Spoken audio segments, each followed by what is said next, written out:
What's going on, guys? Welcome back to the channel. Today we're back to work on an RX8. Now this is not my RX8. My RX8 was blue. This is a different one. Check it out. So this RX8 is exactly the same year.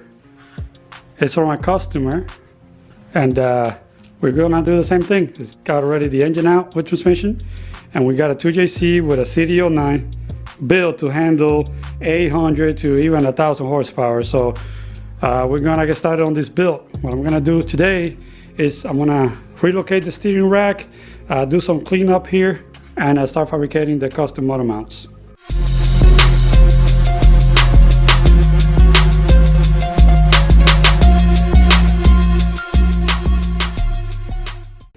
Here we have the 2JZ with the CD09 ready to be dropped in.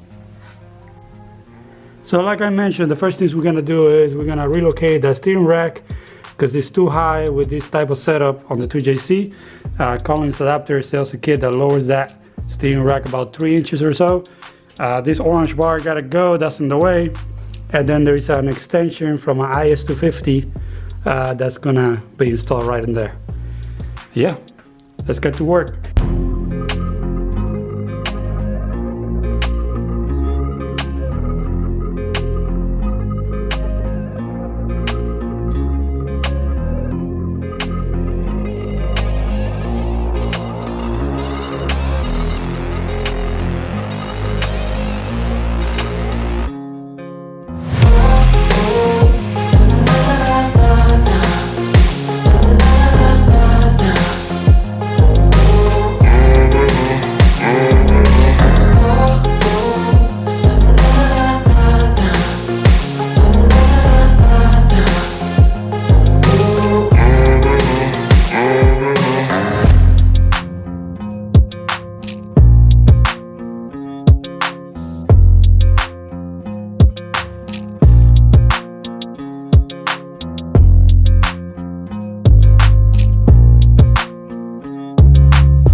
So those right there are the adapters, and they push the steering rack down.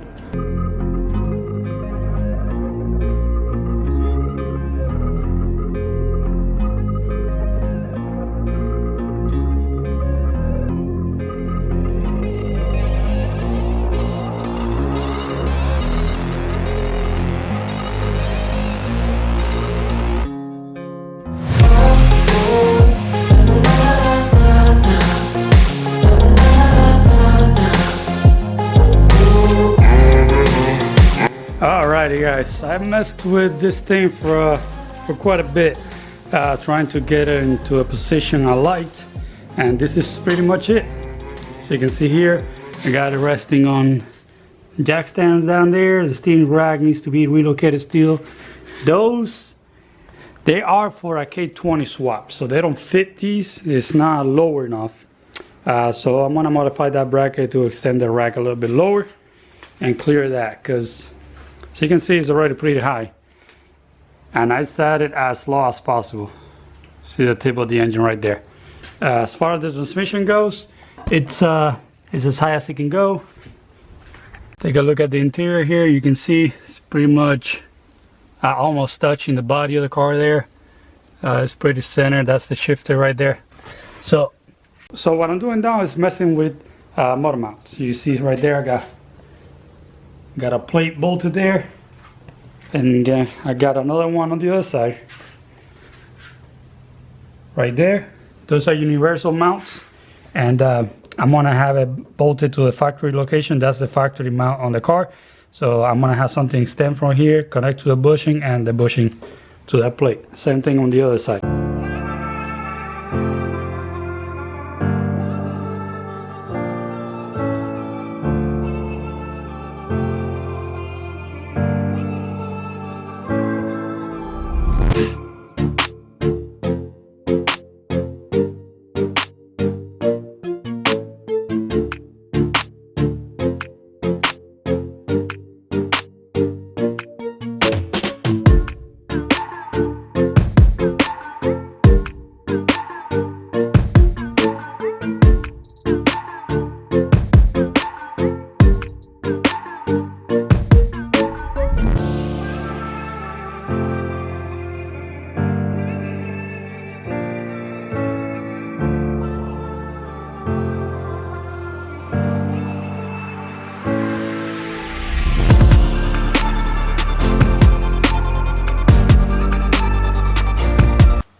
Alright guys, so she's mounted. Pretty damn solid. I can't move anything here. Those bushings are gonna transfer a lot of vibrations inside the cabin. This thing is, yeah, nothing is moving here. So that's awesome, pretty nice and solid. I gotta do next the transmission mount and readjust these damn steering rack. But other than that, she is mounted. The hoist is off, so you can see there. Woo! And this is turning out nice.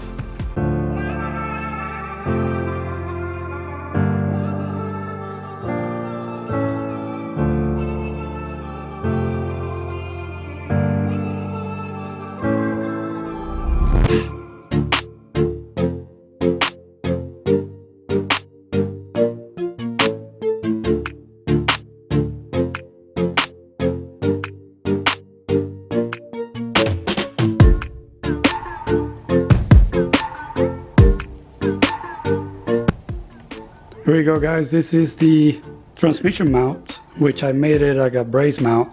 So it's also going to tie up to the chassis. This is by the center of the car or so. It's got mounting points there. And this goes to the chassis rails, and then that's what the transmission bolts to. So I got it all painted, ready to go. So I'm going to install it and see how it looks.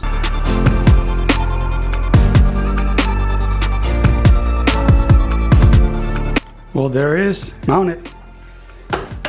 In all the motor mounts, transmission mount, everything is ready. Pretty solid, nothing holding it up. Very tight to the subframe like we want it. And if you come down here, see that transmission brace going across there? Bolted right there. Everything nice and high. So a few things I don't understand about this damn kit that relocates the steering rack. So as you can see, I'm pretty tight to the hood right there. And that's because I made sure to lower the engine as much as possible and raise the transmission as much as possible so that the engine is not leaning backwards.